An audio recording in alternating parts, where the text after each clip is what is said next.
जय गुरुदेव, जय महाकाली। आप सभी साधकों का जय महाकाली साधक परिवार में स्वागत है। पितृदोष व्यक्ति को इस हद तक परेशान करता है कि व्यक्ति के रिश्ते, नाते, धन, संपत्ति जो कुछ भी है सब नष्ट कर देता है, सारे रास्ते बंद कर देता है, बिल्कुल निराश्रित सा कर देता है व्यक्ति को कि कोई उसका सहायक ना बचे।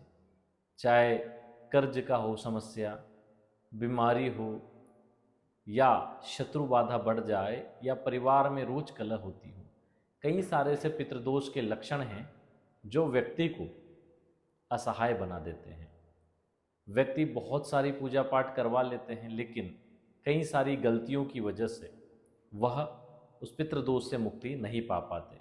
आज कुछ लक्षण और कुछ उपाय बताएंगे, पूजा में किन सावधानियों को रखना चाहिए वो सारी चीज़ें बताएंगे। अगर आपने उन सब चीज़ों को कर लिया तो निस्संदेह पितृदोष भी आपके लिए वरदान बन जाएगा और आप निश्चित धन समृद्धि युक्त हो पाएंगे, जो समस्याएं उन पर विजय प्राप्त कर पाएंगे। इसके लिए आपको क्या करना है, तो उसके लक्षणों को समझना जरूरी है, उसके उपायों को समझना जरूरी है। लेकिन उससे पहले दो तीन चीज़ों को जान लें कि पितृदोष में मूल रूप से श्राद्ध कर्म आदि होते हैं, पिंडदान आदि होता है, नारायण नागबली आदि पूजाएं होती है। विशेष रूप से नासिक, त्र्यंबकेश्वर, महाराष्ट्र, गया जी, काशी आदि में ये सब प्रक्रियाएं होती हैं। अगर आप इन प्रक्रियाओं को करा चुके हैं तो कुछ भूलें अगर उनमें हुई है तो उनको ध्यान रखें।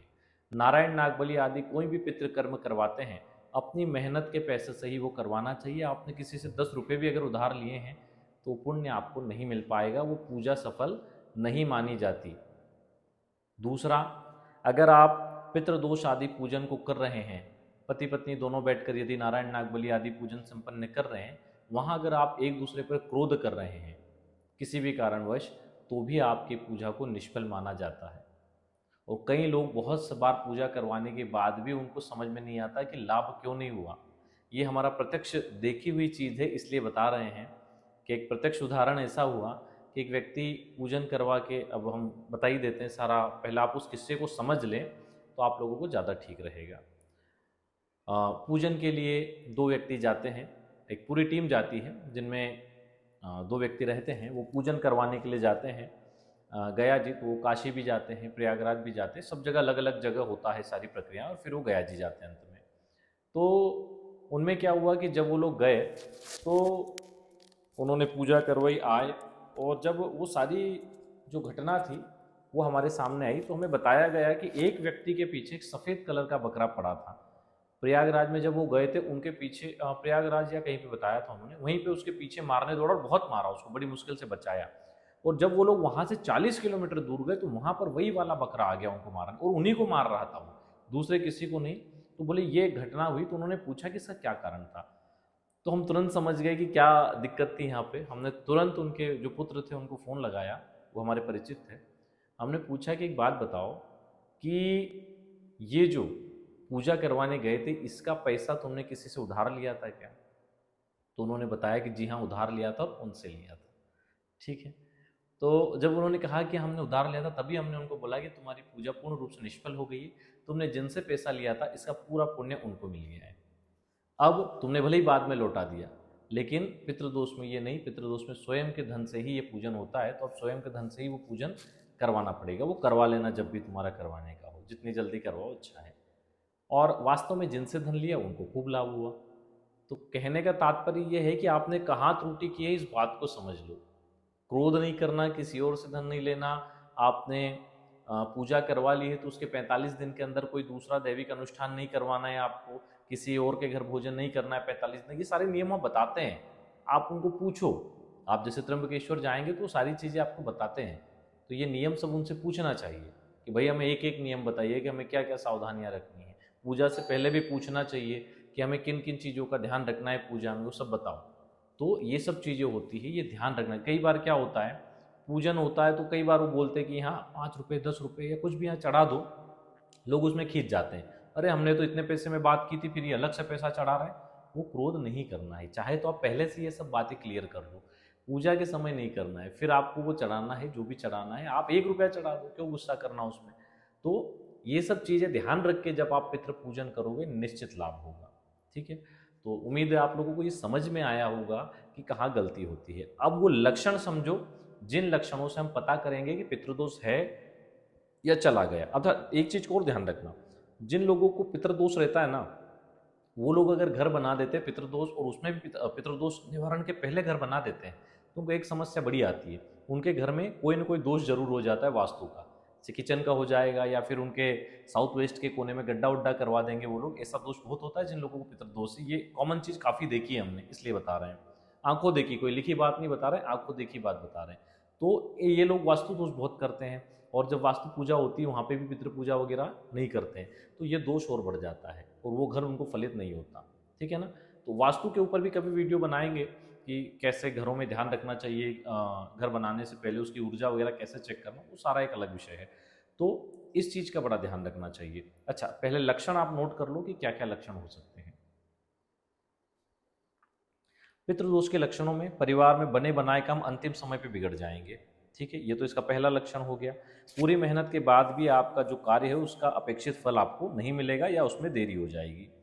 कोई भी मांगलिक कार्य अगर परिवार में है तो उसमें कोई ना कोई ऐसी परिस्थिति हो जाएगी जिससे वो विलंब हो जाएगा या उसमें कोई ना कोई रुकावट आएगी। परिवार में खूब आमदनी होने पर भी बरकत नहीं रहेगी, या फिर आमदनी में रोक लग जाएगी। पिता पुत्र में बिना मतलब के मतभेद होते रहेंगे। शरीर में बिना कारण का दर्द और कंधों पर भारीपन लगा रहेगा। व्यक्ति की हमेशा मानसिक अशांति बनी रहेगी। परिवार के सदस्यों को स्वप्न में सफ़ेद सांप के भी दर्शन हो सकते हैं। ये बहुत कम बार होता है। अनेक बार परिवार के जो विशेष व्यक्ति होते हैं उन पर पितरों की सवारी भी आ जाती है। वो फिर उसके बाद नेगेटिव चीज़ें भी आने लग जाती है और उल्टे सीधे काम करवाने लग जाते हैं, उल्टी सीधी चीज़ें मांगने लग जाती है, और पितर समझ के लोग उनको ही पूजने लग जाते हैं।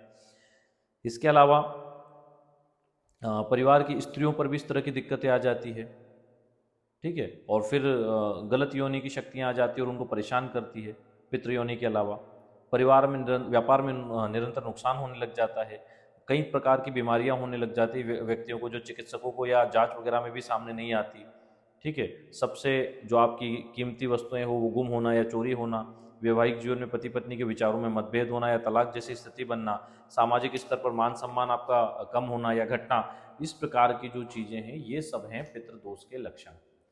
इन सब चीज़ों से बचाव के लिए ही हमें उपाय करने चाहिए। तो इसके सीधे से उपाय तो यही है कि आप पिंडदान आदि करें। इसके अलावा आप नारायण नागबली पितृदोष शांति करवाएं और उन चीज़ों का ध्यान रखें जो हमने बताई है। इसके साथ आप रविवार को छोड़कर प्रतिदिन पीपल को जल चढ़ाएं, ओम पितृदेवाय नमः बोल के, और प्रार्थना करें कि हे भगवान नारायण, हे भगवान जगन्नाथ, हे प्रभु, हमारे पितरों को सुख शांति उत्तम गति मोक्ष की प्राप्ति हो, आप ऐसा आशीर्वाद दीजिए। इस प्रकार की प्रार्थना करें। प्रतिदिन पितृ स्तोत्र सुधा स्तोत्र का पाठ करें और अपने पितरों के निमित्त घी का दीपक लगाएं। ये घी का दीपक जो पितरों के लिए लगाते हैं ना, बहुत सी जगह स्त्रियां लगाती है, स्त्रियों को नहीं लगाना। जो हमने प्रैक्टिकल देखा है वो चीज़ बता रहे हैं। जहाँ जहाँ पितरों का दीपक स्त्रियां लगा रही है उस घर में कलह हो रही है, नुकसान हो रहा है। कुल देवी देवता को तो लगा सकते हैं, लेकिन पितरों का दीपक घर के पुरुष को लगाना चाहिए, चाहे बड़ा हो चाहे छोटा हो। ये जो देखा है प्रैक्टिकल वो बता रहे हैं, ऐसा कहीं लिखा हुआ हमने नहीं पढ़ा, लेकिन हमने जो प्रैक्टिकल देखा है वो चीज़ बता रहे हैं। आप खुद अनुभव करिए अपने कि आप स्त्रियां लगा रही तो घर में क्या चीज़ें हो रही है, और जब पुरुष लगाने लगे तो क्या लाभ हुआ, वो आपको स्वयं पता चलेगा क्या बदलाव हुआ है। तो क्या करना है, 2 दीपक लगाना है, थोड़े थोड़े चावल दीपक के नीचे रखना है, भले 2 दाने रख दो। दीपक हमेशा धो के लगाना, जूठे दीपक कहीं पर भी नहीं लगाना। लोग मंदिर में बत्ती के अंदर उठा के तो अपनी बत्ती लगाते हैं, वो जूठा दीपक होता है। दीपक हमेशा धो के लगाओ। 2 दीपक लगाओ, उनको प्रज्वलित करो, उनका पूजन करो, हाथ जोड़ के प्रार्थना करो कि हमारे कुल देवी देवता और हमारे पितृ देवी देवता दीपदान स्वीकार करें। इसके अलावा अमावस्या पर जो भी मांगने वाले होते हैं उनको, या जो भूखे लोग हैं उनको भोजन करवाओ, या ब्राह्मण देवता को सीधा सामान दो या भोजन करवाओ, और अपने पितरों की मुक्ति के लिए प्रार्थना करो। जब इस प्रकार आप करोगे तो अपने आप आपके पितृ प्रसन्न होकर 2-2 हाथों से आपको वरदहस्त करके आशीर्वाद देंगे, और वो आशीर्वाद इतनी तीव्रता से फलित होगा कि एक बार आपने पितरों को प्रसन्न कर लिया तो यही दोष आपके लिए वरदान बन जाएगा, और यही चीजें आपके लिए समृद्धि की कारक हो जाएगी। कुछ और भी उपाय हैं, उनको भी नोट कर लीजिए। इनमें कुछ उपाय हैं। अपने जो घर के जो भी बड़े हैं उनको पूर्ण सम्मान दीजिए, उनकी सेवा करिए। एक तांबे के कलश में जल लेकर उसमें लाल चंदन, कुमकुम और थोड़े से चावल डालकर सूर्यदेव को अर्घ दीजिए। ठीक है, और ये सुबह हो जाना चाहिए। सूर्योदय के 10 मिनट के अंदर अंदर जल के छींटे अपने ऊपर ना उड़े। अंगूठा और तर्जनी उंगली लोटे को स्पर्श ना करें, ये ध्यान रखें। धूप दीप प्रतिदिन करें पितरों के निमित्त। हाँ, पितरों की स्थापना घर में नहीं करना, ये चीज़ ध्यान रखना। बहुत से लोग मूर्ति आदि में उनकी स्थापना करते हैं, अलग अलग चीज़ों में, ये बहुत गलत है, इससे नुकसान होगा। गलत चीज़ें आके बैठ गई तो परिवार को नष्ट करती है। ठीक है, इसके अलावा अमावस्या पर हमने बोला ही है कि दान आदि करें, भोजन आदि करवाएं, ये सब चीज़ें करें। इसके साथ एक जटा वाला साबुत नारियल ले लें, उस पर रोली से त्रिशूल, स्वास्तिक, 9 बिंदी लगाकर मोली से 7 आटे यानी गांठ बांध दे उसमें, और फिर नारियल को लाल कपड़े में लपेटकर पूजा स्थान पर रख दे और उसी नारियल में समस्त पितरों का आवाहन करके नित्य उनकी पूजा करें। और अगली अमावस्या पर, जैसे इस अमावस्या पर हमने रखा, पूजन किया, अगली अमावस्या पर उसको किसी पवित्र नदी या सरोवर में विसर्जित करके उनकी मुक्ति के लिए प्रार्थना करें। पितरों का तर्पण आदि करें, गाय माता की विशेष रूप से सेवा करें, गीता जी का नियमित रूप से पाठ करें और उसका पुण्य अपने पितरों को अर्पित करें। श्रीमद् भगवद गीता का अगर पाठ कर सकते हैं तो जरूर करें। परिवार के अलग अलग सदस्य पितृदोष के निवारण के लिए अलग अलग पाठ कर सकते हैं, और पाठ स्त्रियां भी कर सकती हैं, पुरुष भी कर सकते हैं अपने पितरों के मुक्ति के लिए। और भगवान कृष्ण को ही वो पाठ समर्पित कर दें कि इस पाठ से हमें जो भी पुण्य फल प्राप्त हो, इससे हमारे पितरों की मुक्ति प्राप्त हो, भगवान ऐसा आशीर्वाद दें। ऐसा हाथ में जल लेके भगवान को समर्पित कर दें। मछलियों को आटा खिलाएं, पवित्र तीर्थों में पितरों के निमित्त तर्पण आदि कर्म करें। इस प्रकार यदि आप करेंगे तो अवश्य लाभ होगा। अभी देखो दिक्कत क्या होती है, लोगों ने एक पूजा करवा ली, 2 पूजा करवा ली, कोई रिजल्ट नहीं दिखा तो वो पितरों के अवहेलना चालू कर देते हैं कि हमारे पितरों के हमारे साथ ऐसा ऐसा नहीं करना चाहिए। उसके बहुत से कारण होते हैं। उसके कारण हो सकते हैं कि आपके घर में पितृदोष था, आपने उसका निवारण कर लिया, लेकिन वास्तु दोष बाकी हो, आपकी कुंडलीय दोष बाकी हो, कोई तंत्र दोष बाकी हो, आप पितरों को उसके लिए जिम्मेदार ठहरा रहे हैं। आपको करना क्या है, पितरों के लिए जो उपाय बताएं उनको शुरू कर दीजिए, नारायण नाग बलि आदि करवाइए, फिर आप चेक करिए घर में वास्तु दोष क्या है। साउथ वेस्ट में कोई गड्ढा तो नहीं है, नहीं तो वो आपको कभी भी कर्जे से बाहर नहीं आने देगा। उसको बंद करने के अलावा दूसरा कोई उपाय नहीं है, उसको बंद करिए। और जो आपका गड्ढा है वो हमेशा नॉर्थ वेस्ट में होना चाहिए, जो टॉयलेट वगैरह का गड्ढा बनाते हैं, सेप्टिक टैंक वगैरह, ठीक है, इस साइड में गड्ढे होने ही नहीं चाहिए। ये हमेशा उठा हुआ और भरा हुआ होना चाहिए, ऊंचाई पे होना चाहिए। ये सब चीज़ें देखो। छत पे हमने पानी के टैंक वगैरह गलत तो नहीं रख दे, अग्निकोण वगैरह में तो नहीं रख दे, ये सब चीज़ें देखो। ईशान में तो नहीं भारी चीज़ें रख दी हमने, ये देखो, इनको ठीक करो। आपका वास्तु ठीक करो, आपके सोने के तरीके, आप बिस्तर पे बैठ के खाना तो नहीं खाते हो, इस चीज़ को देखो। आपको बिस्तर पे बैठ के खाना नहीं खाना है, सोने से पहले अपने पैर अच्छे से नीचे से रगड़ना, पूरे साफ करना, पोंछना, उसके बाद भगवान का स्मरण करके सोना है। सुबह उठते ही कराग्रे वस्ति लक्ष्मी कर मध्य सरस्वती कर मूले तू गोविंदम प्रभात कर दर्शनम करके अपना सर पे लगाना है। सांस, सीधी सांस चल रही तो सीधा हाथ जमीन पे रख के मस्तक को लगाना है, सीधा पैर जमीन पे रखना है, 3 कदम आगे चलना है, उसके बाद जो करना है करो। उल्टी सांस चल रही है, उल्टा हाथ जमीन को लगा के मस्तक को लगाना है, उल्टा पैर नीचे रखना है, 2 कदम आगे चलना है। इस चीज़ का ध्यान रखो। रविवार और बुधवार को ही दाढ़ी कटीन नाखून वगैरह काटो, इसमें भी अगर अमावस्या, पूर्णिमा, एकादशी या कुलदेवी का दिन आता है तो छोड़ दो। इन चीज़ों का पालन करना शुरू। ये कोई अलग से चीज़ें नहीं है, ये तुम्हारे दैनिक जीवन में ही कुछ चीज़ों का परिवर्तन है। याद नहीं रहता तो पेपर पे लिख लो, जहाँ पे सुबह बैठते हो, ब्रश करते हो वहाँ पे लिख के रख दो, सो के उठते हो वहाँ लिख के रख दो, तो आपको याद आएगा कि आज क्या है और मुझे क्या नहीं करना है और क्या करना है। धीरे धीरे ये प्रैक्टिस में आ जाएगी चीज़ें, तो चीज़ें अपने आप सही होने लग जाएगी। फिर देखो कि कोई तंत्र दोष तो नहीं है, तो उसके लिए सैकड़ों प्रयोग हमने चैनल पर दे दिए, एक एक दिन के प्रयोग दिए। कच्ची हांडी प्रयोग है, भाग्योदय प्रयोग है, माता महाकाली धुमावती संयुक्त बीज मंत्र प्रयोग है, कोई सा भी कर लो, तंत्र दोष से निवारण हो जाएगा। 3 चीज़ों से यदि निवारण हो गया तो काम हो गया। कुंडली को देख लो, उसमें कोई दोष है, उनका निवारण कर दो, फिर देखो जीवन में कैसे उन्नति होती है। हाँ, बहुत से लोग क्या करते हैं, ये सारी चीज़ें अगर करने की कोशिश करते, भले ही गलत सही उन्होंने जैसे भी कर दिया, फिर उसके बाद हाथ पे हाथ रख के भाग्य खुलने की प्रतीक्षा करते हैं। भाग्य उसी का साथ देता है जो कर्म करता है। भाग्य खोलने के लिए भी कर्म तो करना ही पड़ेगा, बैठना नहीं है। ये सब चीज़ें कंप्लीट करके अपना काम करना है। अब जो सफलता नहीं मिल रही थी वो सफलता अब हमें मिले, ऐसा भाव रख के हमें काम करना है, निश्चित सफलता मिलेगी। क्योंकि जिन चीज़ों की वजह से नुकसान हो रहा है उनको तो हमने पॉजिटिव कर लिया, घर को पॉजिटिव कर लिया, कुंडली को पॉजिटिव कर लिया, पितरों को पॉजिटिव कर लिया, तंत्र बाधा हटा के पॉजिटिव एनर्जी हमने बढ़ा ली, हमारा ऑरा बन गया। अब हम करेंगे तो सफलता निश्चित है, उसको कोई रोक नहीं सकता, लेकिन ईमानदारी से ये सब चीज़ें करना पड़ेगी, एक बोझ बनाकर नहीं। बहुत सारे लोग हमें पूछते हैं, गुरुजी ये मंत्र ये कर लें इससे हो जाएगा। अरे कोई व्यापार है क्या जो हो जाएगा? वो तो तब होगा ना जब उस देवता और उस मंत्र के प्रति तुम्हारा भाव होगा। पैसे दे के काम कराने वाली चीज़ थोड़ी वो तो भाव से होती है। बहुत से लोग कहते हैं गुरुजी हमारा ये काम है इसके लिए आप हवन कर दीजिए। हम तो हवन कर देंगे, लेकिन जिनके लिए जिस शक्ति के निमित्त हवन करेंगे उसमें तुम्हारा क्या भाव है, पहले अपना भाव बना लो। तो हम भी तो वहाँ निवेदन ही करेंगे, हमारी कोई डील थोड़ी है उनसे, हम भी वहाँ निवेदन ही करेंगे कि हे माई यजमान है, इनकी ये समस्या है, कृपा करो, निवेदन ही करेंगे हवन के माध्यम से भगवती के लिए।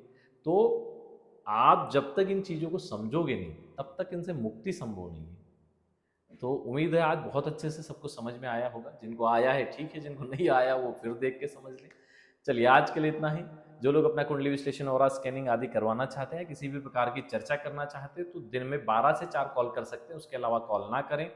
इसके अलावा मैसेज कर सकते हैं आप, जब भी हमें समय होगा हम रिप्लाई कर देंगे। बार बार मैसेज ना करें, कोई भी समस्या है उसके लिए एक ही बार में चीज़ें लिख कर भेज दें, उससे संबंधित जवाब हम एक ही बार में दे देंगे। बार बार दिन भर टिचिक टिचिक टिचिक वाला मैसेज नहीं कर सकते, उतना समय नहीं है, या तो फिर हमें वो चीज़ अवॉइड करनी पड़ेगी, वो नहीं कर पाएंगे।